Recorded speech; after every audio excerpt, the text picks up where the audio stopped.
جنازے کی نماز پڑھنے سے پہلے، پڑھانے سے پہلے یہ پوچھ لینا چاہیے کہ جس آدمی کا جنازہ میں پڑھانے جا رہا ہوں اس مرنے والے پر کسی کا کوئی حق تو نہیں ہے؟ کون پوچھتا ہے؟ آپ اپنے علاقے کے ملا اور مولویوں کو بتائیے کتنے لوگ ہیں جو پوچھتے ہیں؟ اس کے بنا جنازہ ہے ہی نہیں، لیکن بتائیے کتنے لوگ پوچھتے ہیں؟ کتنی بستیوں میں جاتا ہوں، جنازہ سامنے کھڑا، پڑھا دیا، اللہ اکبر، ہو گئی نماز، پڑھا دی گئی، اٹھایا جنازہ، چلا گیا۔ لیکن جنازہ پڑھانے والے کی ذمہ داری ہے کہ میت کا جنازہ پڑھانے سے پہلے اس کے رشتہ داروں کو سامنے لا کر، اس کے بیٹے، اس کی اولاد کو سامنے لا کر پوچھے کہ مرنے والے پر کسی کا کوئی حق تو نہیں ہے؟ اور جنازے میں صفیں لگ جائیں تو پوری پبلک سے پوچھا جائے کیا مرنے والے کا کسی کے اوپر کوئی قرض تو نہیں تھا؟ اگر ایک بھی آدمی کھڑا ہو کر یہ کہہ دے کہ مرنے والا میرا قرض دار تھا، مرنے سے پہلے اس نے قرضہ لیا تھا، قرضہ دیے بغیر مر گیا، تو پھر اس کے اوپر جنازہ نہیں پڑھا جائے گا۔ سن رہے ہیں آپ؟ پھر اس پر جنازہ نہیں پڑھا جائے گا۔ پھر اس کے گھر کا کوئی آدمی کھڑا ہو کر، اس کا بیٹا یا اس کا بھائی کھڑے ہو کر یہ کہے گا کہ اپنے باپ کا قرضہ میں ادا کروں گا۔ جب بیٹا یا گھر کا کوئی وارث یہ کہے کہ میں اس میت کا قرضہ میں ادا کر دوں گا، اتنا روپیہ تمہارا قرضہ میں دے دوں گا، جب اس بات کی گارنٹی جب کوئی لے گا تب اس کا جنازہ پڑھا جائے گا۔ آپ سمجھ رہے ہیں کتنا بڑا معاملہ ہے یہ بندوں کا معاملہ؟ ایک آدمی مر گیا، دنیا سے چلا گیا، اس کے ساتھ اس کی نیکیوں کا دروازہ بھی بند ہو گیا، لیکن اس کے باوجود میرے بھائیو اس کا جنازہ پڑھانے سے پہلے پوچھا جائے گا کیا اس کے اوپر کسی کا قرض تو نہیں تھا، کوئی معاملہ تو نہیں تھا؟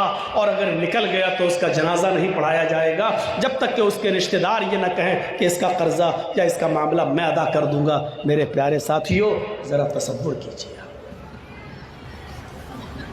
نبی اکرم صلی اللہ علیہ وسلم کا آخری وقت ہے، اس دنیا سے جانے والے ہیں، انتقال میں 2 یا 3 دن باقی رہ جاتے ہیں۔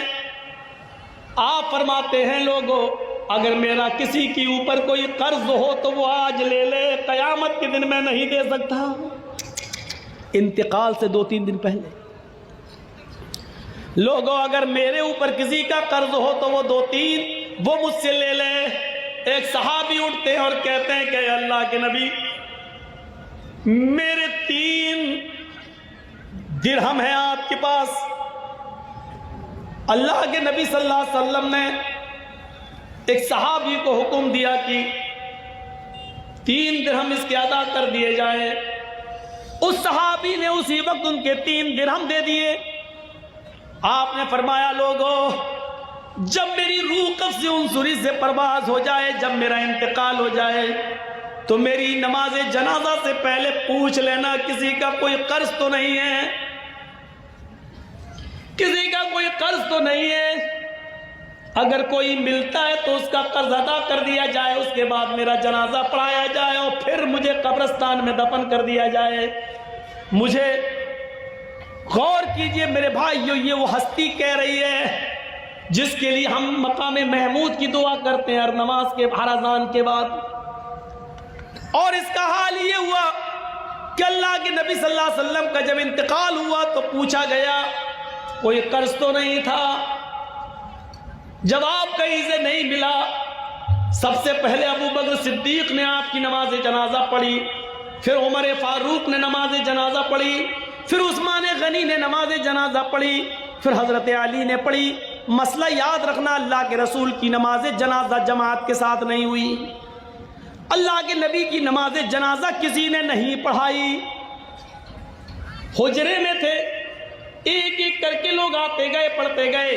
پہلے ابو بکر صدیق نے پڑھی، پھر عمر فاروق نے پڑھی، پھر عثمان غنی نے پڑھی، پھر حضرت علی نے پڑھی، پھر ایک ایک صحابہ بعد میں آتے گئے، پڑھتے گئے، ایک ایک کر کے پڑھتے جاتے، نکلتے جاتے۔ یہاں تک کہ بعد میں عورتوں نے بھی نماز جنازہ پڑھی اور سب سے لاسٹ میں بچوں نے نماز جنازہ پڑھی. اسی کو پڑھتے پڑھتے اور لوگ دیکھنے آتے تھے. اللہ کے نبی صلی اللہ علیہ وسلم کو تقریباً آج کے موجودہ ٹائم کے لحاظ سے 32 آورز انتقال کے بعد 32 گھنٹے تک آپ کو دفنایا نہیں جا سکا. 32 گھنٹے تک آپ کو دفنایا نہیں جا سکا. اور اس کے بعد جب آپ کو دفنا دیا گیا, مٹی آپ کی ہو جاتی ہے, تو حضرت ابوبکر صدیق جب تک خلیفہ رہے اعلان کرتے رہے, لوگوں اگر نبی اکرم صلی اللہ علیہ وسلم کا قرض کسی کے اوپر ہو تو وہ مجھ سے لے لے. لیکن ابوبکر صدیق 2 سال تک خلیفہ رہے, 2 سال تک برابر اعلان کیا لیکن کوئی نہیں آیا. پھر حضرت عمر فاروق کا زمانہ آیا.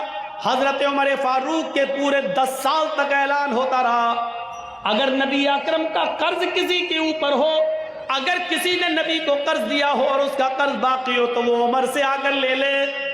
حضرت عمر فاروق کے 10 سال کی خلافت میں بھی کوئی قرضہ لینے نہیں آیا. حضرت عثمان غنی کا جب زمانہ آیا تو 12 سال تک اعلان کیا جاتا رہا, اگر نبی اکرم نے کسی سے قرض لیا ہے تو وہ آ کر مجھ سے قرض لے لے, میں نبی کا قرض دینے کے لیے تیار ہوں. لیکن 12 سال تک عثمان غنی کے زمانے میں بھی کوئی قرض لینے نہیں آیا. ذرا اندازہ لگائیے کہ قرضے کا معاملہ کتنا بھیانک ہوتا ہے. اللہ کے نبی صلی اللہ علیہ وسلم اپنے انتقال سے پہلے خود اعلان کر رہے ہیں, اگر کسی کا قرض میرے اوپر ہے تو لے لے. ایک اٹھتے ہیں اور کہتے ہیں کہ میرے 3 درہم میں آپ نے دلوا دیے, پھر کوئی نہیں ملا. ابو بکر صدیق نے 2 سال تک اعلان کیا لیکن کوئی نہیں ملا. عمر فاروق نے 10 سال تک اعلان کیا لیکن کوئی نہیں ملا.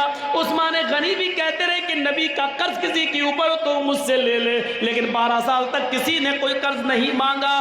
غور کرو کہ قرض کا معاملہ کتنا بھیانک ہوتا ہے, کیونکہ قرض دار آدمی کی روح لٹکتی رہتی ہے زمین و آسمان کے بیچ میں. میرے پیارے ساتھیوں, جب تک اس کا قرض ادا نہ کر دیا جائے, میرے بھائیوں, یہ معاملہ بڑا عجیب و غریب رہتا ہے. آئیے اس معاملے کو سمجھنے کی کوشش کیجئے. حقوق اللہ معاف کر سکتا اپنا حق, لیکن بندے کا حق معاف نہیں کرے گا. اگر کسی نے کسی سے قرض لیا ہے تو پہلی فرصت میں قرض ادا کر دے.